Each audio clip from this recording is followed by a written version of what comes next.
Let us recap. 3 years ago, you were sent to the center of the Earth as part of a top-secret mission to ensure the delivery of Little Orpheus, an atomic-powered capsule.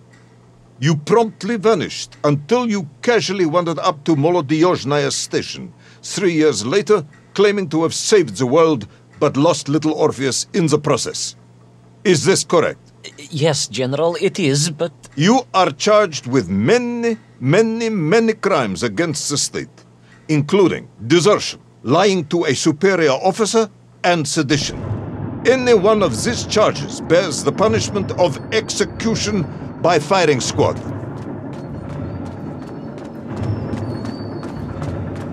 General, you must be reasonable.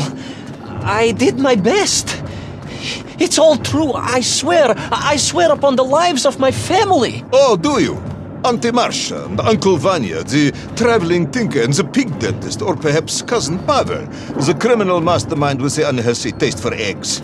How stupid do you think I am, Comrade Devalov? Sudayu, it is all true. Maybe your toy maker, or was it watchmaker, Faza, who apparently taught you all he knew, despite being killed when you were less than 5 years old. I was a fast learner? You have precisely 1 minute to convince me not to summon the guards, and have you shot on the spot. A minute? A lifetime. It's all I need, General.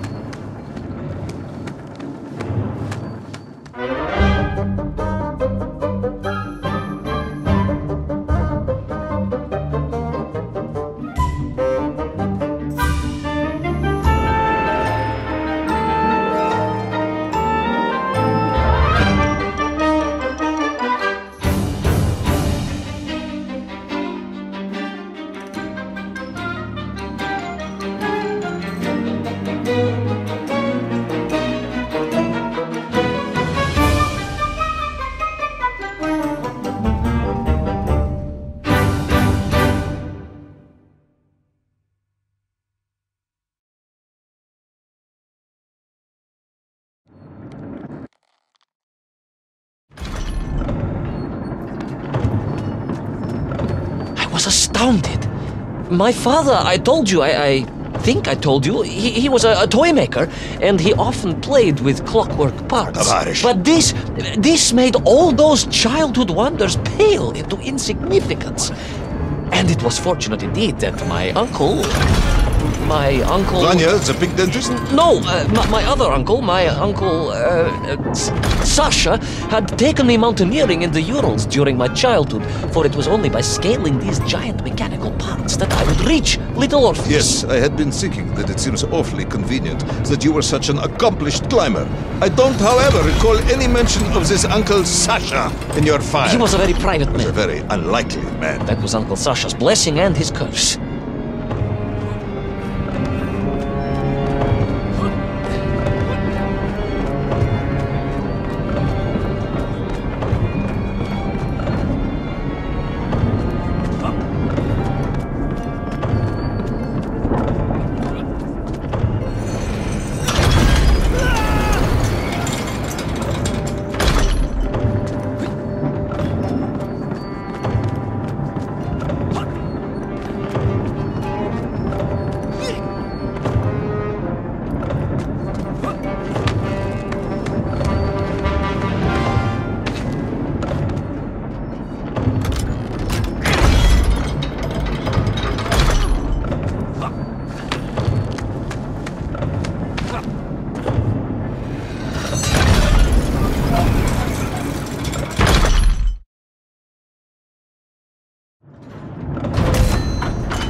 Those great wheels and cogs clashed and boomed.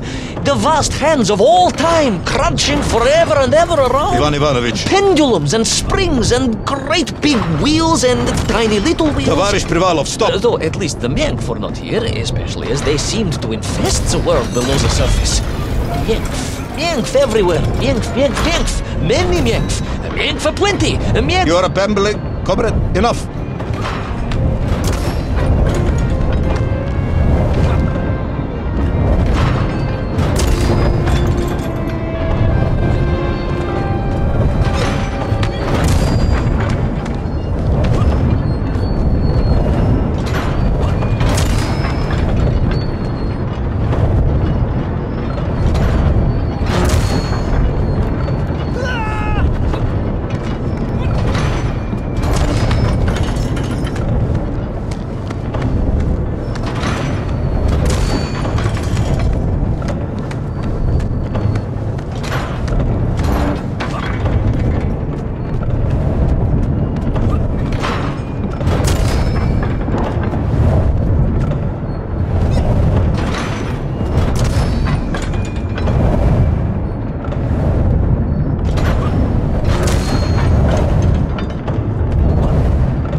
High above, on the clock face, perhaps, with his radios and his crystals.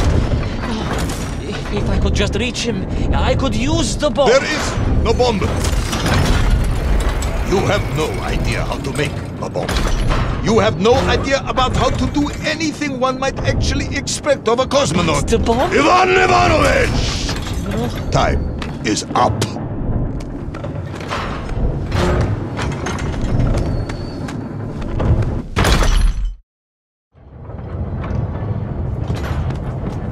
Stop talking, Tavarish. You don't know what happens next. It is obvious. You've done very well. I applaud you for your efforts and your story. It is a wonderful tale, Comrade Privalov. I have enjoyed it immensely. But every story needs an ending. And it is clear yours does not have one. I just need more time. I think that even if I gave you all the time in the world, it would not be enough. No, General. I can do this. That is, I remember what happens next. I just need to catch my breath and compose myself. We both know how this story ends, comrade. But little Orpheus, you haven't heard what happened. We will find out soon enough. You will be executed, and another expedition will be sent. No, you cannot. You cannot. We must never go back. You don't understand. Make me, then. Make me understand.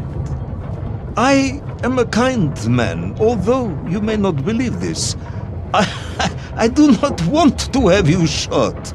So help me. Make me understand. Tell me what happened to little Orpheus.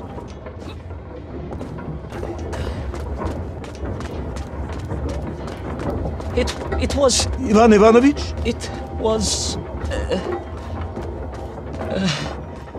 It was... No. I'm sorry, General.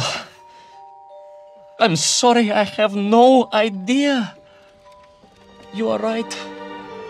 I simply cannot think what happened next. It's just... a blank, General. There's nothing there. I am very tired, you see. Comrade Privanov. Ivan. You're right. It's over, General. Perhaps you would be so kind as to write to my mother for me. Of course I will. You are a kind man, as you have said. And, General... Yes, Ivan. Was it a good story? Oh, yes. It was an excellent story. Thank you, General. I am just sorry I couldn't give you an ending.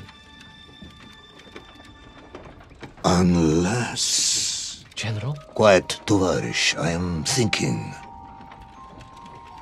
Unless... I seem to remember that there were many problems with little Orpheus during production. General? Problems with the casing around the atomic battery. Concerns. Concerns, General? Yes, concerns. Unlikely though that might be. Yeah, it seems if I remember that it failed to secure properly. A sharp blow could spring the hatch and expose the fragile casing of the bomb to any would-be vandal. I'm not sure I follow you. A resourceful yet forgetful hero might, one would think, take advantage of that fact. But how, General? Where would I find something to strike it with? The son of a watchmaker would easily find something within a giant clock mechanism that resembled a hammer, surely. A hammer? Why, yes, General. I do remember now. I grasped the hammer-shaped thingamabob. Let's just agree it was a hammer, Ivan. Yes, of course. Let's do that. I recovered my senses, shook my head, and looked about me.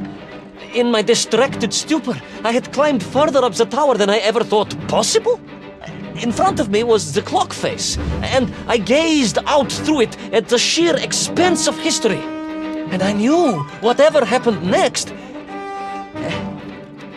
happened next? The hand of destiny had fallen upon your shoulder. Yes! It had. And what an extraordinary hand it was.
And so, Tol was defeated.